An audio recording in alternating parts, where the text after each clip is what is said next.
Ryan Reynolds, Ed Sheeran e Elon Musk. O que essas três personalidades têm em comum? Além de serem extremamente bem-sucedidas em suas áreas, é claro. A resposta é o futebol como um de seus negócios. Isso mesmo, você não ouviu errado. Em agosto do ano passado, o cantor Ed Sheeran anunciou a compra de seu time de coração, o Ipswich Town, que disputa a primeira divisão da Inglaterra. Já Ryan Reynolds se tornou dono do Wrexham em 2021. Aliás, curiosidade, o Wrexham é o terceiro time mais antigo da história do futebol ainda em atividade. Vocês sabiam disso, produção? Alguém sabia? Não, mas eu sei, claro, eu trouxe aqui pro pessoal, né? Tá vendo? E parece que o time dos milionários, donos de clubes, pode ganhar mais um nome.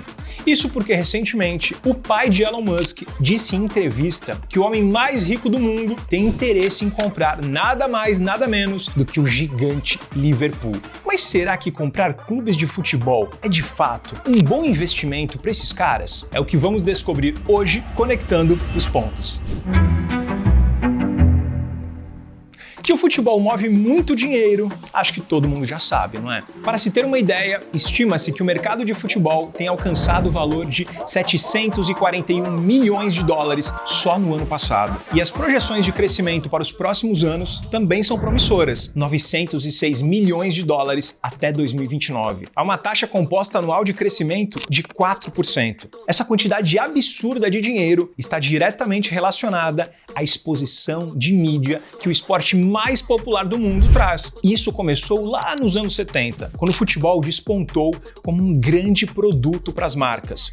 Diferente de outros esportes, como vôlei e basquete, uma partida de futebol tem hora para começar e terminar. Isso facilitou seu encaixe na programação da TV. E como o esporte se popularizava cada vez mais, grandes marcas como Adidas e Coca-Cola enxergaram no futebol a oportunidade de criarem conexões com milhões de torcedores apaixonados. O futebol é um exemplo clássico de um ecossistema baseado em engajamento de massa, no qual a atenção do público é convertida em dinheiro através de várias camadas de monetização. E é justamente nessa exposição estratégica que esses empresários estão de olho. Ed Sheeran, por exemplo, tem utilizado o seu clube para promover seu trabalho como artista. Desde a temporada passada, Mathematics Tour, uma das turnês mais famosas do cantor, é a principal patrocinadora da equipe em seu uniforme de jogo. Além do sucesso da turnê, Sheeran também fez sucesso vendendo camisas de futebol. Só no primeiro ano do patrocínio, o modesto Ipswich Town registrou o dobro de vendas de camisas em comparação à temporada anterior, alcançando o maior número de vendas em 15 anos. Acho que não seria exagero imaginar que muitos fãs do cantor, que sequer conheciam o time, não só passaram a conhecê-lo, mas também compraram camisas e outros produtos só por conta do envolvimento do seu ídolo. Hoje em dia, identificação é tudo, não é verdade? Já Ryan Reynolds foi ainda mais longe. A compra do Wrexham teve aquilo que a gente chama de intencionalidade. Com todo o seu conhecimento no mercado de mídia e entretenimento, o ator comprou o time na 4ª divisão inglesa, pensando justamente em produzir uma série que contasse a história do processo de reconstrução do clube e de seus apaixonados torcedores. E aposta no bom e velho storytelling aplicado em uma espécie de modo carreira da vida real deu muito certo. Bem-vindos ao Wrexham. Além de um sucesso de crítica e audiência, tem impulsionado as finanças do clube e enchido os bolsos do ator. Um dos efeitos imediatos foi a chegada de patrocinadores de porte global para o modesto time galês. O TikTok, por exemplo, se tornou patrocinador master em junho de 2021, em acordo válido por 2 temporadas.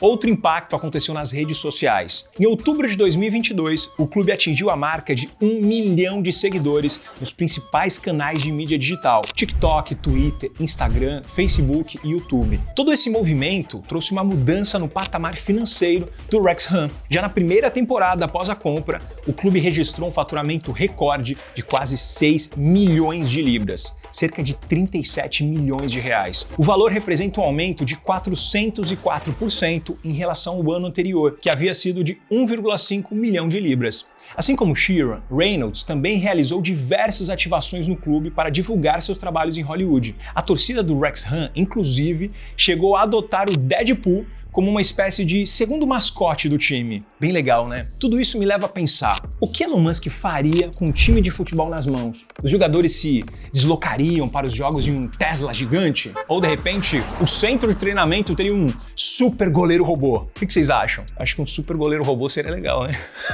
Deixa aí nos comentários o seu palpite e já aproveita para deixar o seu like e se inscrever no canal para não perder os próximos vídeos. Voltando ao assunto, times de futebol possuem o que muitas empresas passam anos tentando construir: uma audiência de fãs incondicionais. Se você vai a um restaurante, por exemplo, e a comida não é boa, ou sei lá, o atendimento é ruim, você muito provavelmente não volta, certo? Já no futebol a lógica é completamente diferente. Mesmo o time muitas vezes sendo horroroso, o torcedor está lá religiosamente todas as quartas e domingos. A torcida do Vascão é a prova disso, não é? É a minha torcida também do meu time, né? Porque, olha, vou te falar, mas vamos deixar isso para outro vídeo, né? Aí é complicado, né? Isso acontece porque o futebol vem de emoção, cria identificação e gera fidelidade no público. Com um público engajado como o do futebol, vender produtos se torna uma tarefa relativamente mais fácil e as possibilidades são infinitas. Programa de sócio-torcedor, licenciamentos, experiências, patrocínios, bilheteria, camisas, livros, colecionáveis, enfim, o que a imaginação permitir. Outro ponto importante para a gente falar é que, como toda empresa, os clubes também podem se valorizar ou desvalorizar. Logo,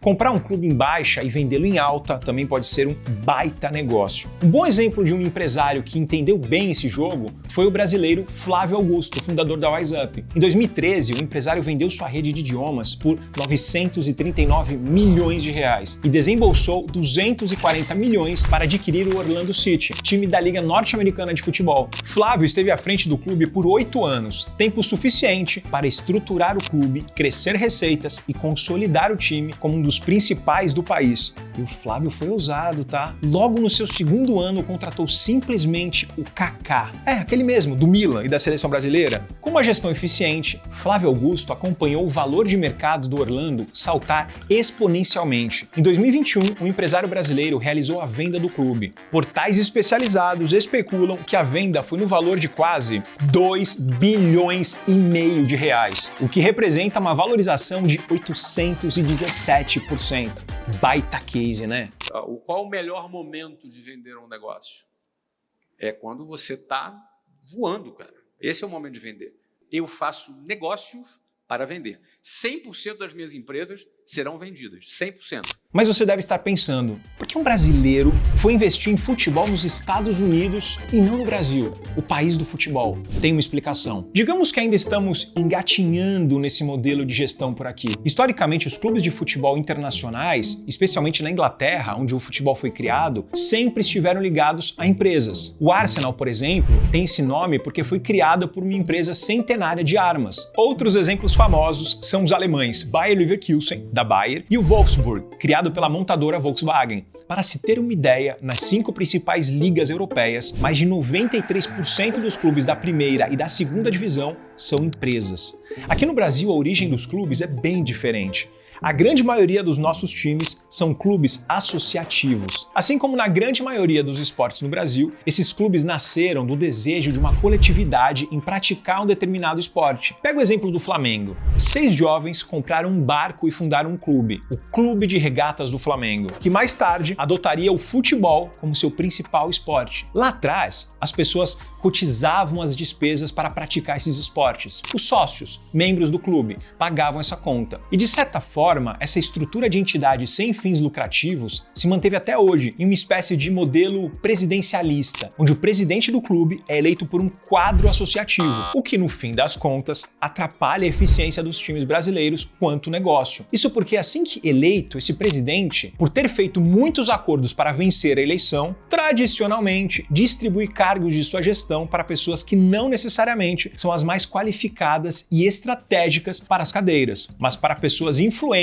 politicamente no clube que o ajudaram a vencer o pleito. Qualquer semelhança com a política tradicional de Brasília não é mera coincidência. E se existem semelhanças nestes modelos de gestão, também existem semelhanças nos efeitos colaterais, principalmente no que diz respeito ao populismo. Se em Brasília o que geralmente vence eleições são promessas de uma vida melhor para a população, no futebol o que vence eleições são as promessas de um time vencedor. torcedor. Nesse modus operandi, o que se viu nas últimas décadas foram dirigentes gastando mais do que deviam, dando uma espécie de all-in, de olho nas premiações dos principais campeonatos do país. O problema é que apenas um time pode ser campeão. A conta, obviamente, não fecha. Hoje, quando a gente fala do mercado do futebol brasileiro, nós estamos falando de uma receita total de quase 8 bilhões de reais. Mas se a gente olhar por outro lado, o endividamento líquido dos clubes bate 10 bilhões de reais. Ou seja, na média, nossos times gastam mais do que arrecadam. E foi neste cenário que clubes tradicionais como Cruzeiro, Botafogo, Vasco e Bahia praticamente quebraram e foram salvos pelo modelo de clube-empresa que chegou no Brasil em 2021, pela lei das SAFs. Essa lei passou a permitir que um clube associativo fosse comprado por um empresário ou por um grupo econômico, como acontece lá fora. E em poucos anos já tivemos um case de sucesso de um empresário bem conhecido por aqui. Aliás, bem conhecido não, um ídolo do futebol brasileiro, Ronaldo Fenômeno. Em dezembro de 2021, Ronaldo comprou o clube que o revelou para o mundo, investindo 50 milhões de reais, assumindo as dívidas do clube mineiro e com o compromisso de investir até 350 milhões de reais em 5 anos. Em apenas 3 anos, a gestão de Ronaldo tirou o Cruzeiro da Série B e valorizou o clube em 1.100%, ao realizar a venda do clube para o empresário Pedro Lourenço, dono da rede de supermercados BH, por 600 milhões de reais. E parece que o mercado do futebol brasileiro realmente tem se tornado mais atrativo desde então, já que tem atraído até mesmo investimento estrangeiro. John Testor, renomado empresário do setor de mídia e dono da holding Eagle, conta com outros times como o Lyon da França e o Crystal Palace da Inglaterra. Realizou a compra do Botafogo em 2022 e em apenas 2 anos está colhendo os frutos de trabalho bem feito. Sob a gestão do americano, o clube registrou um aumento de arrecadação de 225% em 2023, passando de 119 milhões de reais em 2022 para 387 milhões no ano seguinte. No ano passado, foram 224 milhões de reais só em premiações, ao levar o Botafogo ao inédito título da Copa Libertadores e ao título do Campeonato Brasileiro, que o clube não conquistava desde 1995. E aí, será que o Testor será o próximo a fazer uma fortuna vendendo um clube em alta? E com o mercado brasileiro em evolução, será que não tem chance de Elon Musk desistir do Liverpool e comprar um tradicional time brasileiro no futuro? O que vocês acham? Deixa aqui nos comentários uma sugestão de clube para ele comprar e montar aquele timaço. Até a semana que vem.